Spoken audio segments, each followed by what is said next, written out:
Il est 15 h sur Télé Djibouti. Bienvenue dans cette nouvelle édition. Voici les titres qui vous seront développés. Le chef de la diplomatie djiboutienne participe à la réunion du Conseil de paix et de sécurité.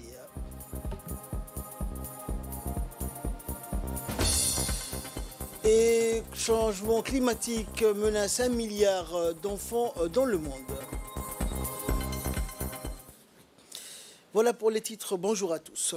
La République de Djibouti exprime sa pleine solidarité avec le royaume sœur d'Arabie Saoudite sur les déclarations faites à la suite de la décision de l'OPEP+, sur la réduction de production de pétrole et soutient la position et les explications du royaume selon lesquelles la décision a été adoptée à l'unanimité par les États membres du groupe pour des raisons techniques et économiques afin de maintenir la stabilité des marchés pétroliers internationaux. La République de Djibouti apprécie le statut exceptionnel du royaume et son rôle central dans le maintien de la stabilité des marchés pétroliers tout au long de l'histoire, contribuer à relever les défis économiques et même la sagesse et l'équilibre de sa diplomatie conformément au principe du respect mutuel entre les États et de la promotion des intérêts communs. La République de Djibouti se félicite également de l'accord de réconciliation baptisé Déclaration d'Alger signé par les factions palestiniennes en affirmant que cet accord constituait une étape importante vers l'unité et la consolidation du projet national visant à restaurer les droits du peuple palestinien frère et l'établissement de son État indépendant avec Jérusalem-Est comme capitale. D'autre part, la République de Djibouti souligne son plein soutien à tous les efforts visant à mettre fin à la division et à surmonter les divergences internes palestiniennes pour renforcer la fermeté du peuple palestinien dans la résistance et la défaite de l'occupation et apprécie aussi hautement le rôle joué par la République algérienne démocratique populaire, pays frère, pour parrainer les pourparlers et parvenir à cette réalisation. Dans l'actualité également, le chef de la diplomatie djiboutienne, Mohamed Ali Youssouf, a pris part à une réunion virtuelle du Conseil de paix et de sécurité de l'Union africaine hier dans l'après-midi dans ces quartiers. La deuxième réunion du Conseil de paix et de sécurité de l'Union africaine sous la présidence du Maroc. Cette réunion de haut niveau s'est tenue sous le thème dérèglement climatique, paix et sécurité, renforcer la résilience et l'adaptation pour la sécurité alimentaire des pays africains. En d'autres termes, elle s'est tenue sous les signes de l'Afrique face au changement climatique. Les différents participants qui ont tous pris la parole ont déclaré la vulnérabilité des pays à l'élévation du niveau de la mer, aux variations des régimes pluviométriques et à la dégradation des sols, l'extrême vulnérabilité aux épidémies et à la sécheresse ainsi qu'aux inondations. Écoutons pour plus de précision l'intervention du ministre des Affaires étrangères, porte-parole du gouvernement, Mohamed Ali Youssouf. La rareté des ressources hydrauliques, agricoles, pastorales, halieutiques crée des tensions qui dégénèrent en conflits. Les sécheresses récurrentes et les inondations provoquent sans aucun doute des déplacements de population, des exodes et des migrations toujours plus importantes. Les pays sahéliens, les pays côtiers et les États insulaires sont impactés communément sur le long terme. Et les conséquences de ces changements climatiques sont chiffrées, quantifiées et même prévisibles à court et moyen terme. La question donc cruciale qui se pose est bien entendu comment organiser la résilience de nos sociétés et l'adaptation de nos politiques nationales, régionales et continentale. J'aimerais ici évoquer quelques aspects de cette politique de résilience que nous nous efforçons de mettre en place en République de Djibouti. On dit chez nous que la sécheresse est devenue la règle et la pluie une exception, avec tous les corollaires que cela implique.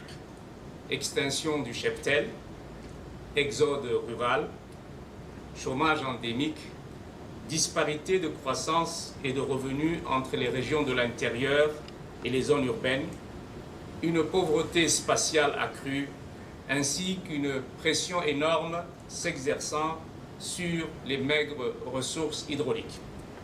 Djibouti, pour lutter contre ces phénomènes, a développé d'abord un programme régional avec l'Éthiopie en matière d'importation de l'eau à travers un pipeline de 200 km. Nous avons également mis en place une ligne d'interconnexion électrique pour pouvoir importer l'énergie hydraulique de l'Éthiopie. Sur la sécurité alimentaire, un certain nombre de programmes ont été développés afin de consolider la résilience de nos populations. Sur le plan de l'alerte précoce et des stratégies de préparation et de mitigation des catastrophes naturelles dues au changement climatique, Djibouti va inaugurer dans quelques jours un observatoire régional de recherche sur l'environnement et le climat soutenu par l'AIEA, l'AFD, l'IRD et l'UNESCO. L'observatoire servira d'outil scientifique pour orienter les décisions politiques en matière d'adaptation, de prévention des conflits et de résilience. Le ministère du Travail, chargé de la formalisation et de la protection sociale, en collaboration avec le Bureau international du travail, vient de clôturer l'atelier de validation de l'évaluation de l'état du système d'information sur le marché du travail et les migrations de main-d'œuvre dans l'Institut des études diplomatiques. L'objectif de cet atelier était de soutenir l'opérationnalisation d'une base de données des travailleurs nationaux et des migrants et les membres de leur famille pour une meilleure prestation de services, ainsi que le rôle et les responsabilités des parties prenantes clés. L'atelier a permis aux partenaires clés sur les statistiques du marché du travail de mettre en œuvre un système d'information sur le marché du travail. Cet atelier a été présidé par le ministre du Travail, Omar Abdi Saïd, du secrétaire général du ministère du Travail et a vu la participation du secrétaire exécutif chargé de la réforme de l'administration, de la directrice du Travail, du conseil technique du ministère du Travail et de la représentante du directeur de l'OIT et les représentants des organisations des travailleurs. To be here with you today at this opening session of the National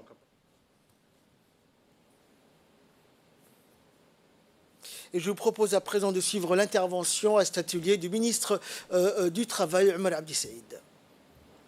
Comme vous le savez, nous avons aujourd'hui un atelier qui est destiné à renforcer les capacités des institutions protectrices des données et statistiques du travail. Cette initiative, organisée par mon département en partenariat avec le PIT, est financée conjointement avec la FCDO du gouvernement du Royaume-Uni, que je remercie ici, dans le cadre du programme régional intitulé Meilleure gestion régionale d'immigration PRM, qui vise notamment à améliorer la gouvernance de la migration du travail. Je souhaite d'emblée la bienvenue à toutes et à tous les participants des pays de la région, ceux qui viennent de la région, qui se sont engagés également pour promouvoir une immigration de travail sûre, ordonnée et respectueuse de la dignité de la personne humaine. La gestion des flux migratoires passe par la mise en place d'un cadre institutionnel efficient, des instruments d'évaluation et un effort de formation des ressources humaines impliquées dans cette thématique. Cette rencontre permettra d'offrir au personnel des institutions productrices des statistiques de s'inquérir de l'approche du PIT pour construire un système d'information efficace ainsi que la possibilité de consolider les cadres institutionnels existants afin de mieux utiliser les données disponibles. Les informations fournies par les statistiques participent à la bonne gouvernance et à l'atteinte des objectifs du développement durable auxquels notre République a souscrit et qui nécessitent des instruments d'évaluation fiables. Je souhaite que cet atelier soit l'occasion d'un débat constructif et d'échanges fructueux sur les voies et moyens d'améliorer la performance de notre système d'information et statistique. Sur invitation du directeur général de l'ISA, le ministre de l'Énergie chargé des ressources naturelles, Younis Ali Guedi, a participé à la 5e Assemblée générale de l'Alliance solaire internationale qui a ouvert ses travaux hier à New Delhi, dans la capitale indienne. À la tête d'une délégation composée de notre ambassadeur à New Delhi, de son conseil technique et du directeur de l'Énergie, le ministre Younis Ali Guedi représente en effet la République de Djibouti à cette Assemblée de l'ISA qui se tient du 18 au 20 octobre 2022, organisée chaque année à la même période. Cet événement phare, rendez-vous important des acteurs clés du secteur de l'énergie solaire mondiale, a réuni des centaines de participants venus de tous les continents, plus particulièrement des ministres de l'énergie de 110 pays, membres et signataires de l'ISA. Plus d'une trentaine de points a été inscrits à l'ordre du jour de cette 5e édition de l'Assemblée générale de l'ISA, dont notamment l'élection de son président et de son coprésident. Les deux pays cofondateurs de l'Alliance, en l'occurrence l'Inde et la France, ont été reconduits respectivement au poste de président et de coprésident de l'Assemblée de l'ISA pour un mandat de 2 ans. Une réunion du comité pilotage s'est tenue hier à la salle de conférence de l'Institut diplomatique pour une meilleure orientation de la mise en œuvre des activités du programme d'appui à la décentralisation et aux initiatives locales ADIL. Présidée par le secrétaire général du ministère de la décentralisation, Mohamed Issa Faraj, la réunion du comité de pilotage a permis de recenser et de mettre en lumière les travaux effectués. La réunion qui a vu la présence de tous les 5 présidents des conseils régionaux, de la chef de service de la coopération de la délégation de l'Union européenne à Djibouti, du représentant de l'ordinateur national du FED et des membres de l'équipe du projet d'expertise France. Le programme d'appui à la décentralisation et aux initiatives locales ADIL a pour but de favoriser le développement local inclusif et durable dans les régions de l'intérieur du pays. Plus spécifiquement, ADIL vise à renforcer le système local de gouvernance en accompagnant les initiatives de développement qui mettent les acteurs locaux au cœur de leur stratégie et action. Le projet ADIL vise aussi le renforcement des capacités des conseils régionaux. Le projet a permis la visite d'études en France du 20 au 27 novembre 2021, le recrutement d'un ingénieur et d'un comptable pour chacune des 5 régions, une étude pour renforcer la mise en place des services publics dans les régions et enfin l'accompagnement des équipes des conseils régionaux pour la gestion des subventions. Le projet a permis ainsi la visite d'études en France en novembre 2021, le recrutement d'un ingénieur et d'un comptable pour chacune des 5 régions, une étude pour renforcer la mise en place de services publics dans les régions et l'accompagnement des équipes de conseils régionaux pour la gestion des subventions. Nous sommes aujourd'hui à la croisière des chemins. D'ici 2 ans, le projet va se terminer et il est important de s'y préparer dès aujourd'hui et de travailler ensemble à la pérennisation des résultats déjà acquis. Suivons à présent l'intervention du secrétaire général du ministère délégué à la décentralisation. Le programme ADIL a pour objectif de promouvoir la gouvernance locale et le développement local inclusif et durable des régions de l'intérieur. C'est un programme qui a permis aux régions d'investir dans les projets de développement et d'améliorer les capacités des élus et de l'administration territoriale. Néanmoins, bien que le programme ADIL ait notamment amélioré les conditions de vie des populations des régions, il faut toutefois souligner le manque d'un véritable mécanisme de suivi du programme qui constitue visiblement la principale cause du retard constaté dans l'exécution des activités. Il revient donc à vous, membres du comité, de veiller au bon fonctionnement du programme et de tirer la sonnette d'alarme lorsque les activités de celui-ci mettent du temps à se réaliser. En votre qualité de membre du comité de pilotage, vous êtes tenu d'informer vos ministères respectifs sur les activités du programme ADIL et surtout de veiller à maintenir une harmonie entre les objectifs stratégiques de votre ministère et le programme ADIL, bien sûr. À cet égard, rappelons que vos commentaires sur les PDR sont toujours attendus. Santé à présent, le directeur général de l'Institut national de santé publique de Djibouti, l'INSPD, le Dr Hussein Youssouf Darar, entouré de ses principaux collaborateurs, a présidé une importante réunion de concertation et de coordination autour de l'épidémie de fièvre dingue qui sévit dans la sous-région. Les discussions ont essentiellement porté sur le renforcement graduel du dispositif de prévention ainsi que sur les modalités de prise en charge d'éventuels cas de fièvre dingue sur le territoire djiboutien. Pour rappel, la dengue est une maladie transmise par la piqûre d'un moustique du genre Aedes, porteur de l'un des 4 virus de la dengue. Il n'y a pas de transmission directe de personne à personne. Les participants ont procédé à une évaluation des dispositifs de surveillance sentinelle des laboratoires nationaux de santé publique et de prise en charge de la fièvre dengue pour assurer une meilleure prévention et un contrôle d'éventuelles épidémies de la dengue dans le pays. La prolifération de vecteurs et la prolifération de moustiques. L'Institut a démarré la pulvérisation spéciale, la destruction des gîtes larvaires. Mais néanmoins, actuellement, il y a quelques cas de paludisme. Il y a des cas de paludisme, il y a des cas également de la fièvre dingue. À cet effet, nous disons à la population que nous avons la capacité de diagnostic dans toutes les structures de santé. La commune de Boulaos a organisé une opération de nettoyage de grande envergure au sein du quartier de Saline-Ouest. Cette activité a vu la participation du président de la commune de Boulaos, du vice-président de la commune, des élus locaux et du conseil de quartier et de la société civile. Cette activité de nettoyage s'inscrit dans le cadre du projet Djibouti Ville propre et verte ou Djibouti Green. Ce genre d'activité va se poursuivre afin que la commune de Boulaos soit un modèle et une vitrine pour la propreté de la capitale.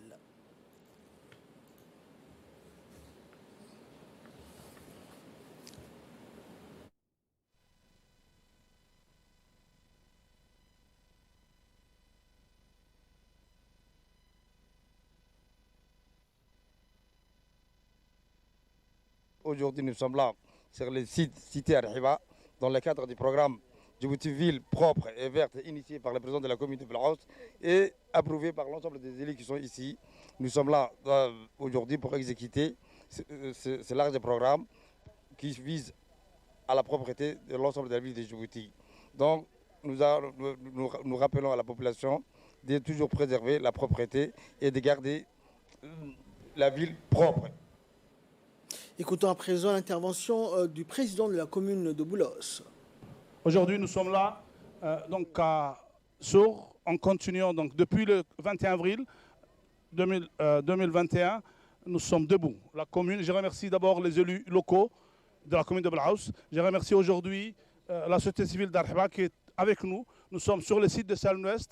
Donc ce que nous faisons, c'est nous travaillons sur le bien-être de la population. Et ce bien-être, nous ramassons les ordures et puis nous sensibilisons la population à ne pas déposer les ordures ménagères et à ne pas jeter les eaux usées dans les ruelles. Parce que là, nous sommes derrière nous, il y a un terrain. Et ces terrains, ce sont des enfants qui fréquentent. Ces enfants-là, ils peuvent tomber malades. Donc bientôt, c'est la période de pluie. Bientôt, c'est les moustiques. Donc pour contrecarrer ça, nous devons déjà travailler sur la prévention. Nous avons entamé, le ministère de la Santé a entamé aussi, donc nous travaillons en arrache-pied avec tous les ministères. Je lance un appel à la population. S'il vous plaît, c'est notre pays. Ce que nous avons au plus cher, c'est notre terre. Donc je dis à la population, préservons, c'est le bien-être de la santé, de notre santé, de votre santé, de la santé de nous tous. Si nous sommes beaux aujourd'hui, c'est grâce à ce pays qui nous est cher. Merci beaucoup. Activité similaire également, cette fois-ci dans la région d'Arta, où une opération de nettoyage de la plage d'Arta a été donc menée par le ministère de l'Environnement et du Développement durable en étroite collaboration avec le PNUD. La préfecture d'Arta s'est associée également à cette activité aux côtés des associations des pêcheurs du secteur, des jeunes étudiants de l'Université de Djibouti et de la communauté locale. Une activité qui s'inscrit dans le cadre de la Semaine nationale de l'environnement, dont l'objectif est de sensibiliser l'ensemble de la population sur l'importance de la protection de l'environnement. Une activité de sensibilisation et de nettoyage qui a été de faire prendre conscience à la communauté de la plage d'Arta de l'état de dégradation des récifs coralliens et des fonds marins dus aux activités humaines sur la zone côtière. En effet, la vie marine est impactée par les déchets sur le bord de plage et cela affecte également la qualité et la quantité de poissons disponibles pour la pêche. Et pour la population côtière, la préservation des ressources halieutiques est donc plus que vitale.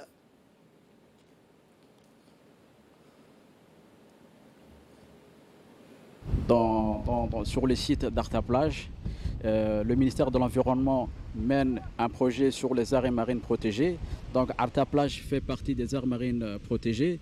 Donc si nous sommes là aujourd'hui, c'est dans le cadre de sensibilisation des usagers de la mer, tels que les pêcheurs, parce qu'il y a une communauté de pêcheurs qui vivent ici. Donc ce matin, on a procédé aux activités de sensibilisation et de nettoyage de la plage d'Arta. En fait, il y a plusieurs activités ont été prévues dans le cadre de cette semaine pour la protection et la préservation de l'environnement. Donc ici, j'exhorte la population des pêcheurs qui vivent sur ces sites de contribuer et de sensibiliser davantage les touristes ou bien les personnes qui viennent sur ces sites afin de protéger la richesse de ce site. Nous sommes aujourd'hui à Arta-Plage dans le cadre de la Semaine nationale de l'environnement. Le ministère de l'Environnement et du Développement durable, en partenariat avec la préfecture et le conseil régional, avec l'appui des étudiants de l'Université de Djibouti, des filières environnement et écologie et scientifiques, nous avons mené une opération de nettoyage de la plage d'Arta-Plage. Le fléau des plastiques est un fléau pour l'environnement et pour le préserver, nous devrons sans cesse effectuer des activités de nettoyage et de sensibilisation au public. Aujourd'hui, on a nettoyé toute la partie façade avant de la plage où il y avait beaucoup de plastiques. Ces plastiques sont parfois amenés par les vents et la mer ou bien abandonnés par les personnes qui côtoient la plage.